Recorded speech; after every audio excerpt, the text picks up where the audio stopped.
Okay. So the second topic is gonna be kinda even heavier than this one. Sorry about that, but we must talk about this because that's kinda pissed me off what's going on. So the next topic is like gender people facing hate crimes. How can we help, and what is considered a hate crime?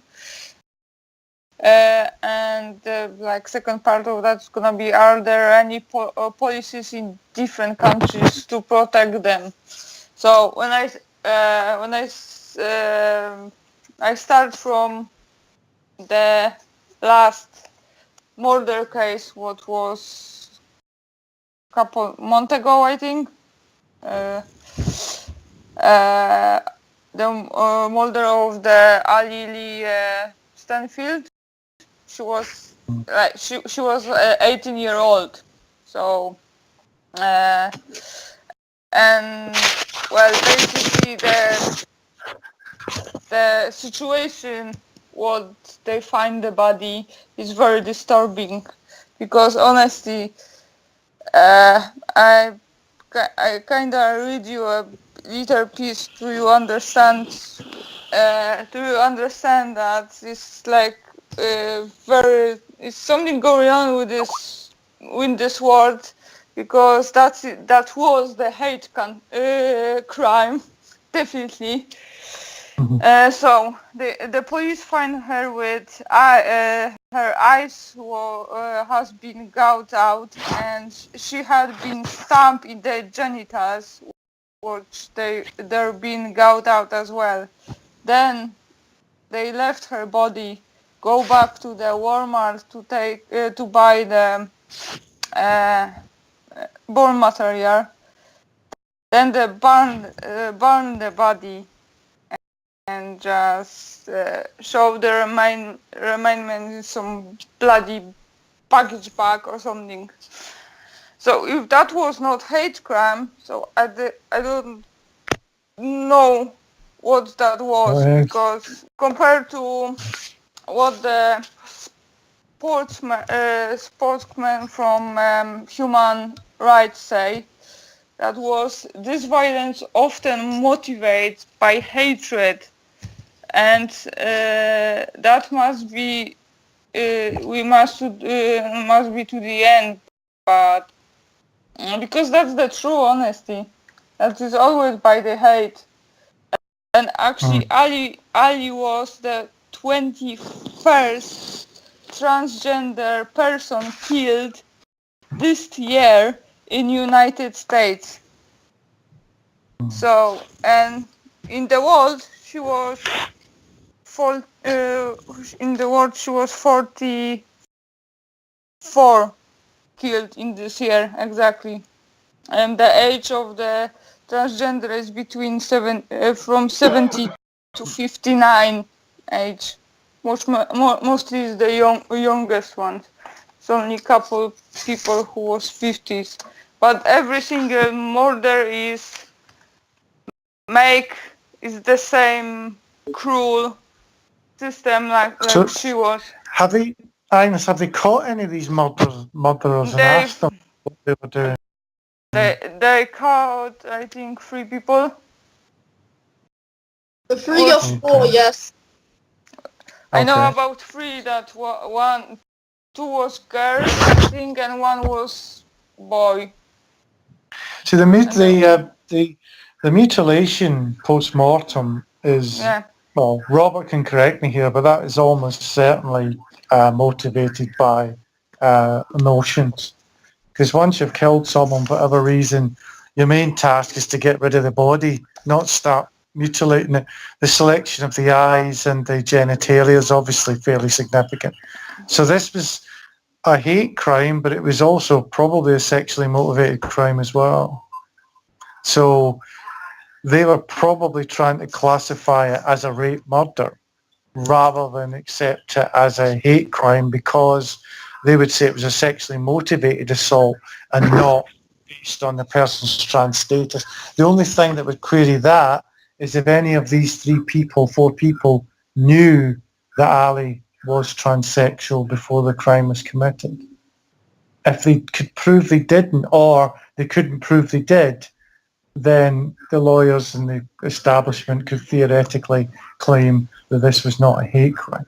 That begs the question: why are they going to all this trouble to not have it a hate crime, where it clearly seems to be a pattern of them? Is it because they don't want their particular states or cities associated? Because this is a horrendous crime. Like I said, this is vicious attack. These people doing this were, it was a mob mentality of amazing words.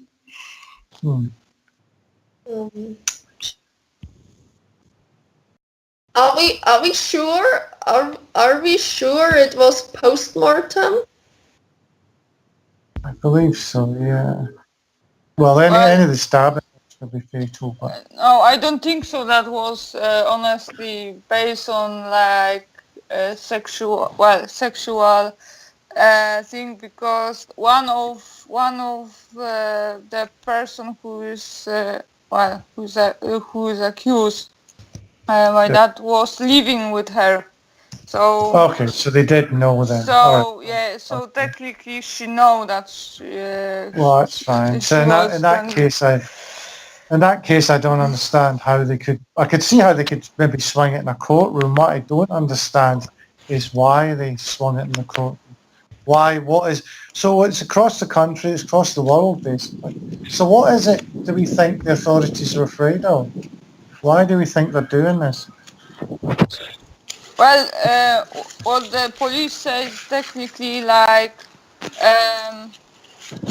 what the prosecutor was like, I would say murder is the first degree, is that matters, but that is a hate crime in itself. So they say the murder was first degree, so that's supposed to mean that it was hate crime, which is bullshit, because the murder of first degree can be anything. Premeditated. Murder on the first degree means it's an American accent. You don't get it in British courts. What it means, as I understand it, is it's intended. The murder was planned prior to the event, so with the specific aim of killing a person. What I don't understand, if like the prosecutor says that like first degree like means almost the same, that is like hate crime, so why they don't say that hate was crime. hate crime, Yeah. which is so Why the bloody equivalent? difficult. Because murder on the first degree does not. Yeah. People can murder on the first degree, and it's not a hate crime. For money, for example. Yeah, and I mean, the first degree. You even if a hate crime is considered less brutal, I still don't get why you are why you don't have to face both of the accusations. Yeah, it does seem odd that they seem to be. They're obviously sending these people to jail forever. That's not the point. Or in some states, they're killing them. What seems to be the strange behaviour is, why are the authorities going to all these lengths? Like if someone's attacked for being a girl, if someone's attacked for being a particular race, if someone's attacked for being a particular religion, they call it a hate crime and deal with it. Why is it they're reluctant to do this in these cases? That's what I'm not so The only reason I can think of is because it makes them look bad to have a hate crime occur in their town or under their watch. Right. And I'm gonna go out and say that. Go ahead, Chayesta. I'll let you go first. Go Guys. ahead, continue. I can tell after. Okay. So Arman is saying that like these statistics of like such hate crimes in Iran is so high, but they're not allowed to be published anywhere because they don't have a permit like in the media to talk about them freely. Because the authorities are afraid of people, I mean young trans people becoming aware of their situation and their problem and following on with that. So yeah, and the families of those people, some of them willingly like kill their children just because of going I don't know, out of rules or something. So they're afraid of they're becoming like politically motivated or banding together and therefore bringing out publicly to the world what is happening. I suppose that's the point. International standing. If, for example, some country, say even a Western country, say Britain was suddenly revealed to have this massive problem with trans people getting killed, and they hadn't done anything about it or tried to cover it up, their international standing would take a severe hit. Even in the days of Trump, that kind of thing's not acceptable. So it could be that these places like the towns, like Robert said, they're trying to save face. They don't want people thinking they're the kind of place this happens, because it then gives them, and also they don't want them thinking this is the kind of place to cover up. So once they've covered up one hate crime, they have to keep covering up them all. They can't change their mind halfway through and say, oh, this is definitely a hate crime, let's stamp on it. Because someone's going to say, what about all the people beforehand you didn't class as hate? So when the first crime happens and the first person covers it up, that particular community's stuck. They've got to keep going down that road. And eventually it's going to happen for whole countries because this thing has a cascade effect. So it could just be that because people didn't have it, like you were saying, Saskia, maybe people didn't know this was going on in their own community. They couldn't tell people. We've now got this snowball effect where nobody wants to be the first one to admit they've let this problem get this far. What I had to think now is when I hear about hate crimes, I normally think of the US, because as far as I know, Austria doesn't have a hate crime legislation. But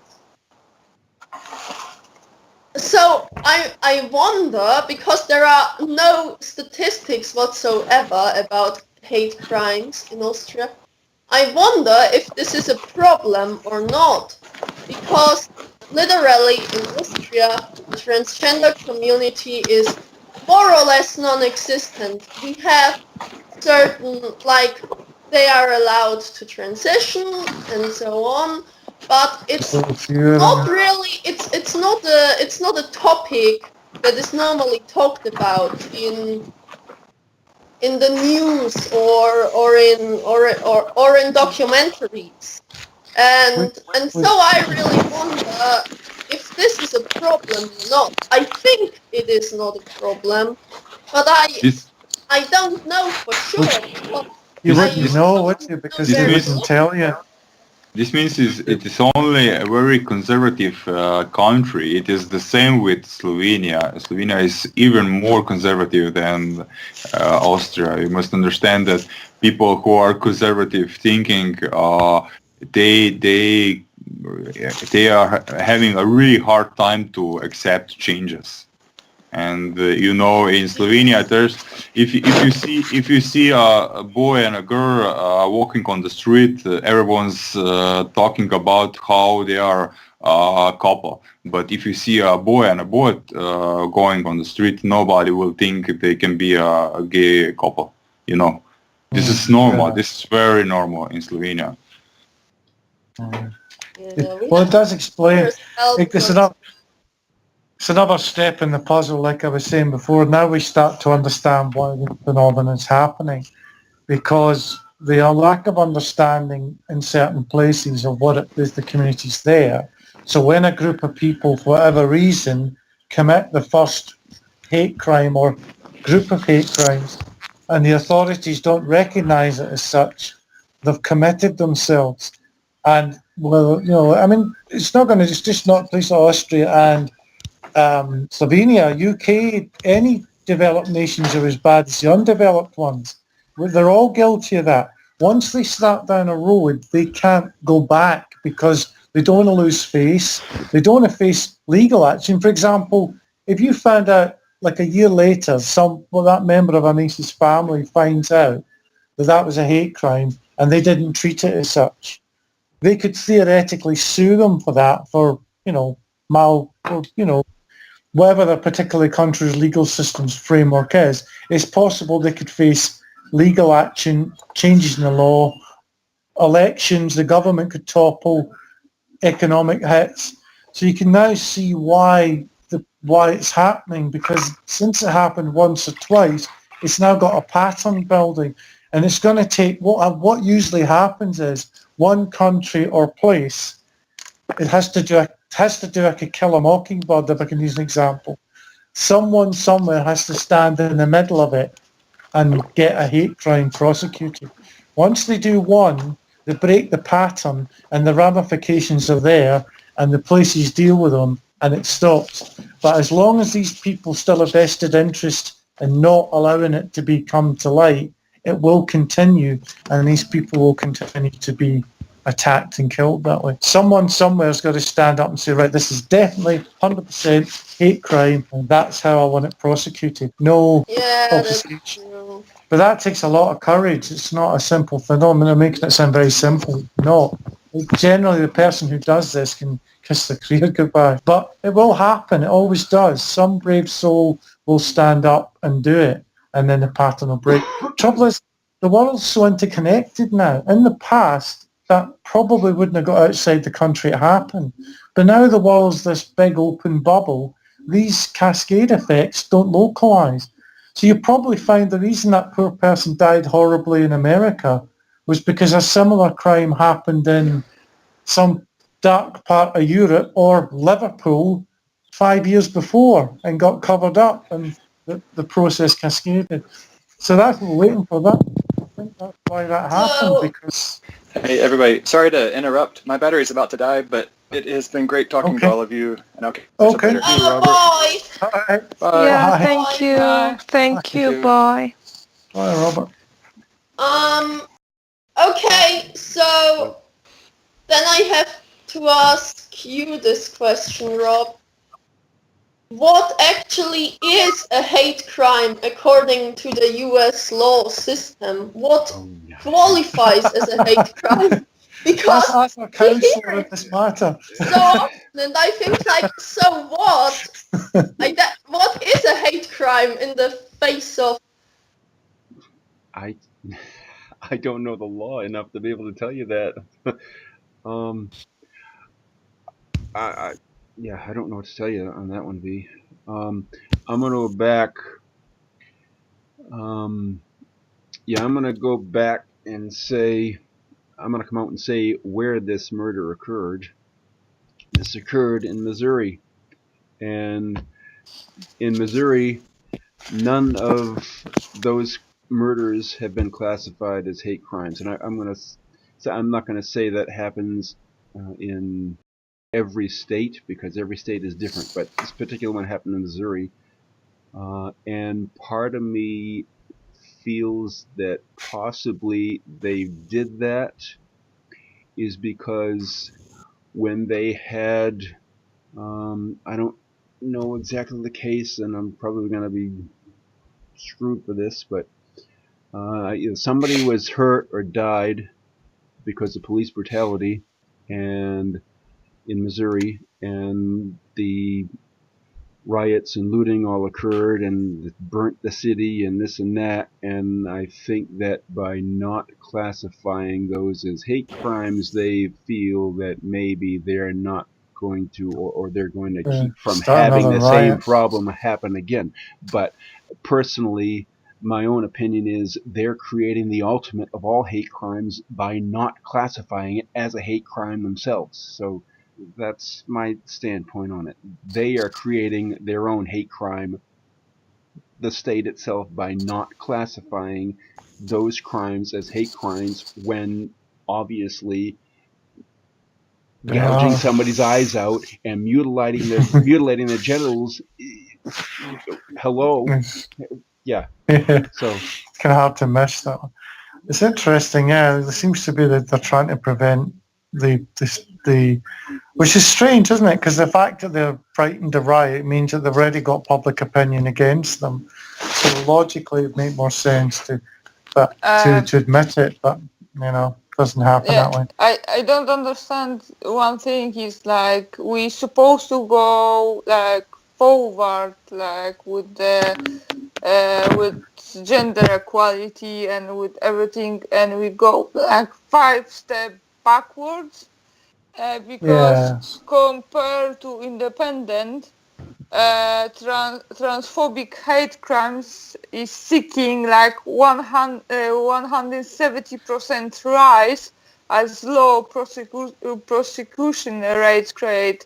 So it's like technically lack of trust in police. I don't know, but Progress isn't linear. I mean, like if you think about the world we live in now can seem terrible, but compared to the Middle Ages, it's paradise. But that doesn't mean to say we didn't go from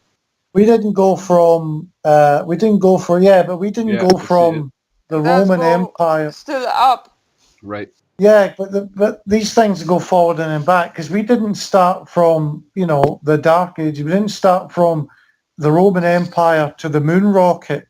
There was the Dark Ages where basically they lost the technology the Romans had. They had great viaducts and advanced heat systems.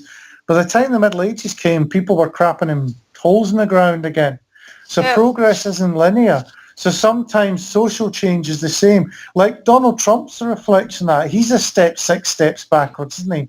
But then sometimes these things can have a knock-on beneficial effect. Like the lady who joined us for that Skype a couple of weeks ago, who had never thought of getting political and thought Hillary was a shoo-in, and she thought the whole world was going to change. And all of a sudden Donald Trump got elected, and now she's gone around her university making a feminist group and trying to get people talking. So social change, like all kinds of evolution, doesn't go in this big bell curve. It's not a probability curve. It goes 3 steps forward, 2 steps back, 5 steps forward, 6 steps back, and gradually you get progress. Plus, as I said, the interconnectivity of the world is a bit of a problem. Globalization of companies was always seen as the devil. To me, there's a flip side to information share as well. Everything is magnified all the time, like the crimes we just discussed. One happens in Massachusetts, somebody in Liverpool's going to die of a hate crime, and Liverpool's going to cover it up because they know of the experience of what happened to Massachusetts riots, and they know the parallel the authorities are drawn there, and they may come to the same conclusion because that information is available. The progress is there, but it doesn't go linear. Guys, I found out there is a hate crime legislation in Austria. I just have to find the right version of it. Has it ever been used? Has anybody ever been prosecuted? I know you are protected from discrimination on your gender, but I don't know if it's just, say, cisgender or not. I think it also protects you against age and race and a few other things, but I'm not...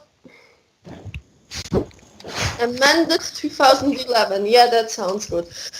Let's see. It's a bit like gender pay gap, isn't it? We've all got gender pay gap legislations, but nobody's ever prosecuted under them. So has anybody got prosecuted under these laws is the key.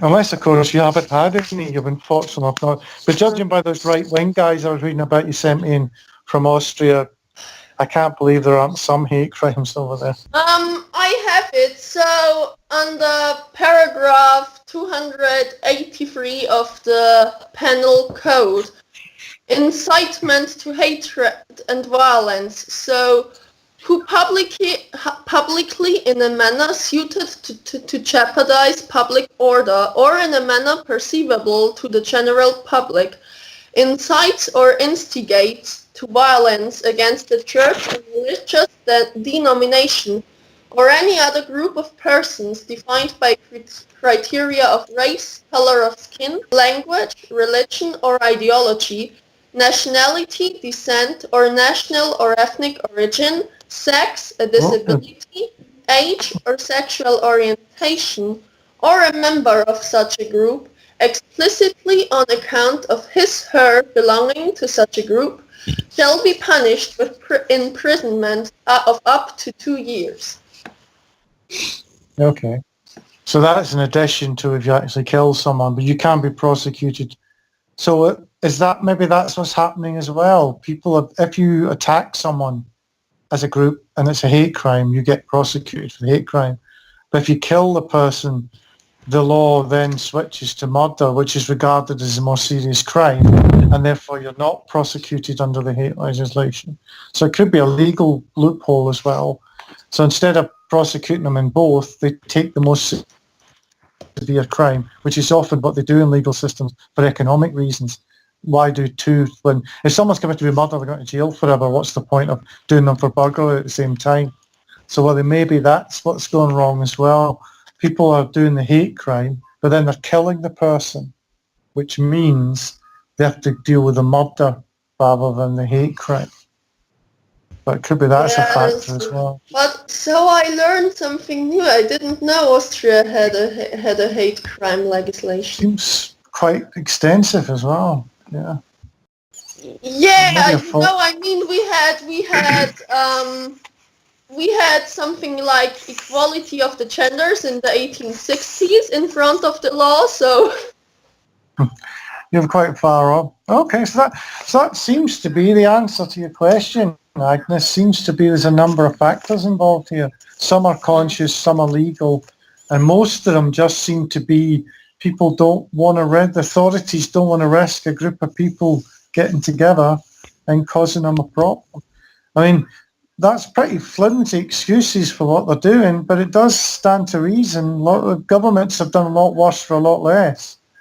So you asked the second part of your question is, what do you think we can do about it? Well, as I said, I think it will come down to one or two token cases where someone will just make a stand and say, I don't want this person prosecuted for murder. I want them prosecuted for the hate crime. Or that's when I think or best a combination of the two. It's not like I think that's the best thing. If you say you're going to be prosecuted for both of it, because under like you have committed a crime, actually not one but two, so you should be held accountable for both of them. Yeah, but the thing is that the reason why that tends not to happen is economics, because remember, each case has to be treated separately under the laws they're convicted. Under anybody's legal system, each law has to have its own prosecution and defence. So they'd have to double the amount of money and time they spent trying the same person. And bearing in mind from their point of view, this person's getting the most serious crime, is going to jail forever anyway. I have only two flash news for you, Agnes. Yeah. Crime is rising, and that is 100% true, and literally true.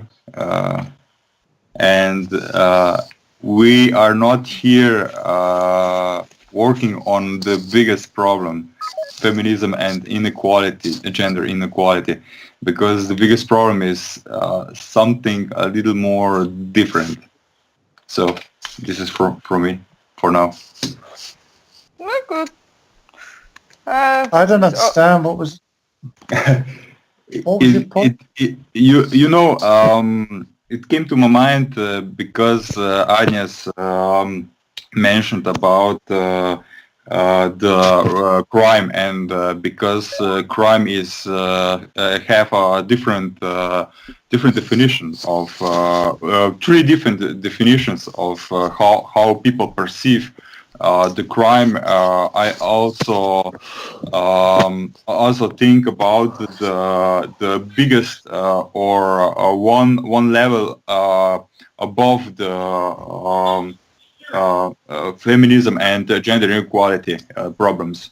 And this is why I am also here. It is not only because of the feminism and inequality, but because of the first place, which is actually society. Just a moment. Society. Dissatisfaction, and actually out of this dissatisfaction of society comes every single problem that we are already talking, and also feminism is also one of the consequences that comes from this. No, but then again, this is where I disagree with you again, because you seem to put things back in front somewhere. Because the way I see it, the factors of inequality and these things you mention are what make societies. You don't start with a society and work backwards into your problems. You start with your groups of, you need your equality, how you treat people, how people's economically and sociologically. Those form you, and then religion, of course, those form your societies, and then you change them. There's still a question of the source of someone makes a crime or acts like that we can call it a crime. You know. Yeah, the crime, what we call crime, is people breaking the rules for whatever reason, either for senses of power in the cases of rape or sex crime, or most crime for money. People want more money than they have. But in order to have a crime like that, you've got to have a society that uses money in the first place. You've got to have a society that allows women to be treated less than men, or you couldn't have a rape culture. So, but anyway, we're drifting. This is you know, what counts as a crime and what not is a really objectively, subjectively, it might be very easy for every one of us to say, oh, this is a crime or this isn't. But objectively, in my last sociology class, we were talking about this, and we were like 20 people, and we literally, like, some of it was really obvious, but we really were struggling with finding one definition of crime where everyone would agree and where everyone would say, okay, this is a crime, and wouldn't have any problems at all. You cannot. Yeah.